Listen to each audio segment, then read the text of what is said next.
Okay, this budget is going to be very important because of various reasons. One is, of course, the GST collections have gone down significantly over last few months as a run up to pandemic. Although in December the collection was all-time high, 1.15 lakh crore, which is very encouraging. But really, government would find ways to garner more resources, which is a challenge because as businesses are trying to find its feet, it's very difficult to introduce new taxes at this point in time. So what are we expecting from this? Because GST is clearly out of this because that comes within the remit of GST Council, and therefore no major decisions on GST can be taken at this point in time. Uh, Excise duties, last year on tobacco, there was a significant increase in excise duty, and therefore it looks difficult this time. Petroleum products, again, not too much of a scope of increasing the duty. In fact, businesses have asked for a decrease in duty on petroleum products, but the fiscal space, as of now with the government, may not allow them to do that. On custom duties, there is expectation that there might be increase in duty rates on many finished products, particularly for sectors where the government has come up with production-linked incentive schemes as a run-up to Atmanirbhar Bharat campaign.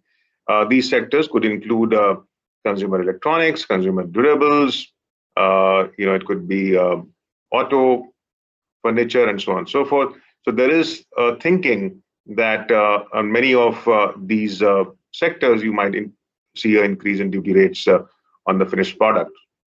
Of course, like every budget, we also expect some tinkering in the duty rates to align with the duty rates on the finished product or to avoid the inverted duty structure. As we say, there are sectors like chemicals and steel where few items have been identified for this, where industry has asked for correction in duty rates and reduction in duty rates on raw material or item like coal, etc.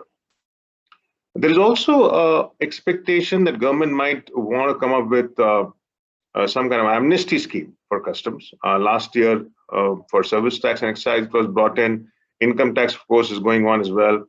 But customs has been untouched. And I think it's a good opportunity for the government to collect, let's say, 15, 20,000 crores out of some kind of amnesty scheme for customs as well. COVID cess is being talked about a lot. One would expect that government doesn't fall prey to this temptation because cess is obviously, while it's a short-term measure, but it's also very complicated for the businesses to comply with. It requires changes in IT systems and so on and so forth. And of course, one will have to see, when GST came in, it was expected that all the cesses, etc., will get subsumed. If at all government likes to go for a cess, one would expect that there is a clear timeline which is prescribed for imposition of cess and doesn't become like a long-term thing.